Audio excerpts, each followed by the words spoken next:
rolling. Okay. Nice. My All name right. is Kevin. I'm an amateur bike repair person. I have never been a professional bike repair guy. I've never worked in a bike repair shop. I have a brother who once worked in a bike repair shop. But I've been working on my own bike, so I've been an amateur bike repair person for 60 years or so. And this particular bike is at least 25 years old. And my biggest advice about getting a bike is go to a real bike shop, listen to the salesman, do your research, and buy a good bike, because good bikes are repairable and have parts that can be purchased. Whereas retail store bikes often are not compatible and don't have parts that can be repaired. And so when something breaks, then it's almost less expensive to buy another bike. Whereas this is a bike that's got compatible parts, and all these parts can be purchased and can be, found out there on Craigslist or used or whatever. So the other thing is, if you've got a nice, good bike, then keep it inside. Don't put it out next to the house. Don't leave it in the rain. Don't put it in the far corner of the garage away from the water heater and the furnace. Keep it nice and warm and dry, and then a 25-year-old bike like this won't be all rusted and corroded, and the bearings will be in great shape, and it will spin nicely. So the first thing people want to do on a bike is to see if it rolls. And probably the first thing you should do is pump up the tires, and these tires are flat. But I'm not going to fix that right now, because you'll just have to sit there and watch me pushing on the pump for 20 minutes. That's really boring. So the first thing you're going to do on a bike is see if the wheels spin nicely, that there's not any grinding or noises coming from these hubs, and you can feel it and feel if there's any vibration coming from the hubs if you've got a bad bearing. Second thing you do is listen to the spokes. Here, let me get a tool. It doesn't really take a lot of tools to work on a bike, and in fact, bikes are made to be easily repaired in the field. That's done intentionally, and most bikes only use 5 or 6 different size of wrenches. And at the bike shop, you can buy this little folding multi-tool the size of Ken's pocket knife that goes in your little pouch or wherever on your bike, and you can do almost everything you need to do with the bike with one little folding portable tool. So you listen to your spokes, and they're all going to have about the same tone. If you get a low dull tone, you've got a loose spoke, and these little nuts on the end here can be tightened. You don't want to drive around with a loose spoke, because it's going to put too much tension, too much stress on the spokes around it. You're slowly going to go bad. And so you can just spin it around. The one that's making the funny noise is the one that the reflector's attached to. It's a little lower tone. So spokes seem to be good. And then the next thing you're going to look at is for run out on the wheels. And if you've got a bike that's got the caliper type brakes, you can spin the wheel around and make sure the wheel doesn't have too much deflection one way or the other.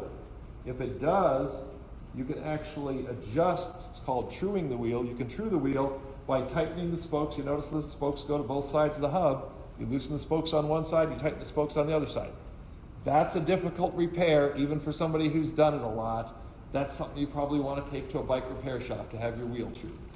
And a lot of times these days, if you've hit a curb and your wheel's really bad, it's less expensive to just buy a whole new wheel all laced up than it is to try to fix it, because it's a pretty specialty type of thing. So now we know the bike can roll. It's theoretically had the tires filled up, the bearings are in good shape, and the wheels are true, they're not deflecting. You're never going to see a perfect wheel. I mean, maybe those professional bike racers have it, but if your wheel's just moving like a 1/16 of an inch or so, that's fine. But if every time it goes around it's rubbing on your brakes, then you've got a problem. The next thing you want to do is be able to steer.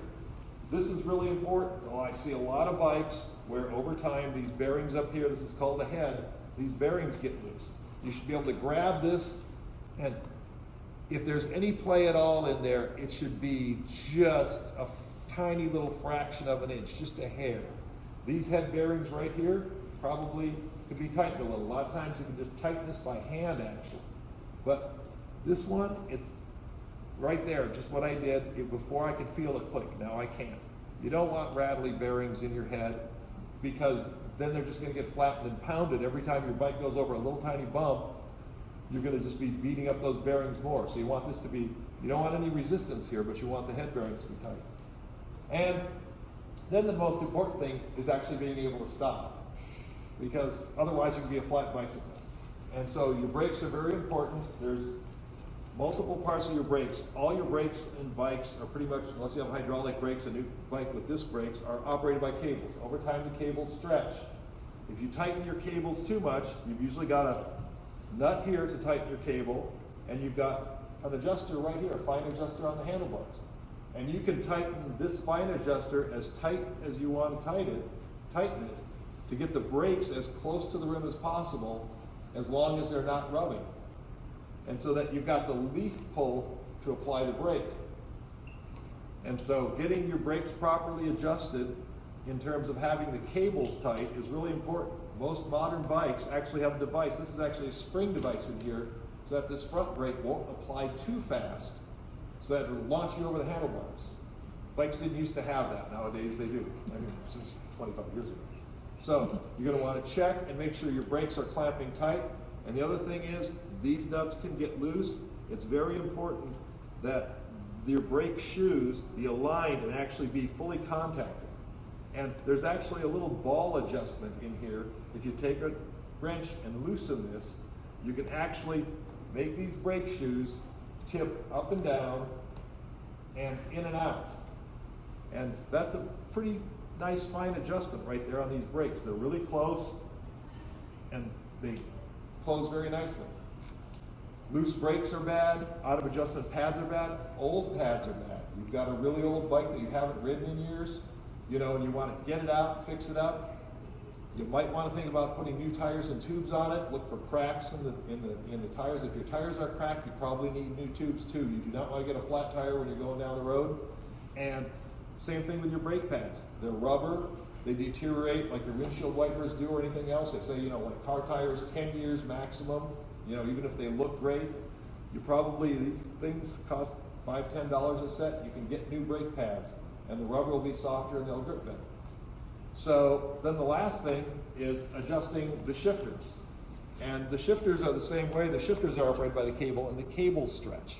And once again, you can adjust the end of the cable here, and on these shifters, there's a little nut up here on the handlebars that you can turn in and out and fine-tune the shifters so that they put the shifter right where it's supposed to be, so that your chain isn't rattling and not running correctly on when you're running through the gears. And so you want to check and make sure all your gears, that every time I click this, see, I just did a single click and it hopped up 2. And these shifters very definitely need to be adjusted, which is a fairly tedious and time-consuming thing sometimes. Sometimes it can be really simple. See, you can hear the chain rattling, the front shifter's out of adjustment, and